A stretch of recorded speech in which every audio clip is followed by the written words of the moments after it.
સહજાનંદ સ્વામી મહારાજની જય. આજનું સ્વાધ્યાય. વડોદરાના મુક્તરાજ રમણભાઈ ભગત, પૂજ્ય ભગતજી, આમ તો વર્ષો પહેલા જૂની પ્રણાલિકાના ચુસ્ત સત્સંગી, નિયમિત દર્શન કરવા વડતાલ જાય. તે વખતે ખરેખરા ભગવાનના સાધુ તરીકે યોગી બાપાનો પણ એમને પરિચય ખરો.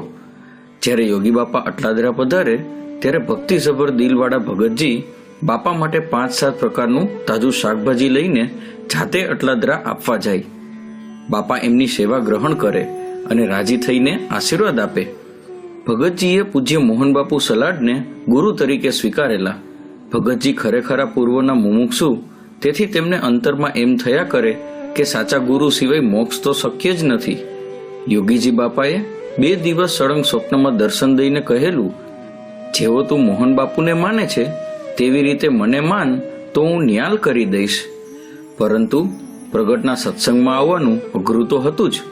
ભગતજીનો એક નિયમ હતો કે જ્યારે પણ કોઈ ગૂંચવણવાળો પ્રશ્ન આવે ત્યારે વડતાલ સભા મંડપની ઉપરના માળે બિરાજમાન શ્રી ઘનશ્યામ મહારાજની મૂર્તિ આગળ પ્રાર્થના કરવા જાય અને તેમને ત્યાં સમાધાન પણ મળે.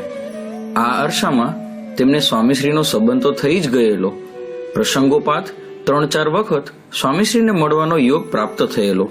ભગતજી પોતાના ઘરમાં સેવા પૂજા કરતા હતા તે વખતે મૂર્તિમાન જાણે સ્વામીશ્રીની શોભાયાત્રા હાથી પર નીકળી હોય ને પોતે ચામર ઢોળતા હોય તેવા દર્શન થયેલા.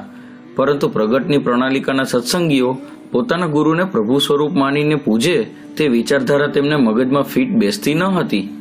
તેમણે પોતાનો જૂનો ઉપાય અજમાવ્યો.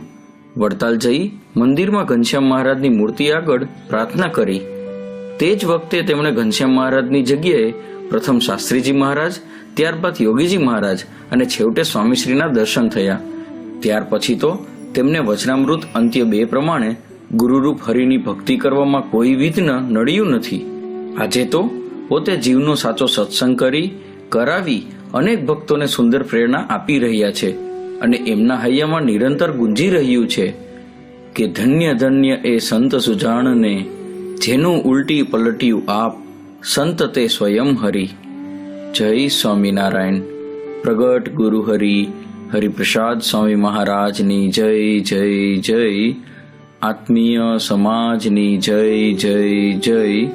શ્રી ગુરુ હરિ સુવર્ણ દીક્ષા મહોત્સવની જય જય જય.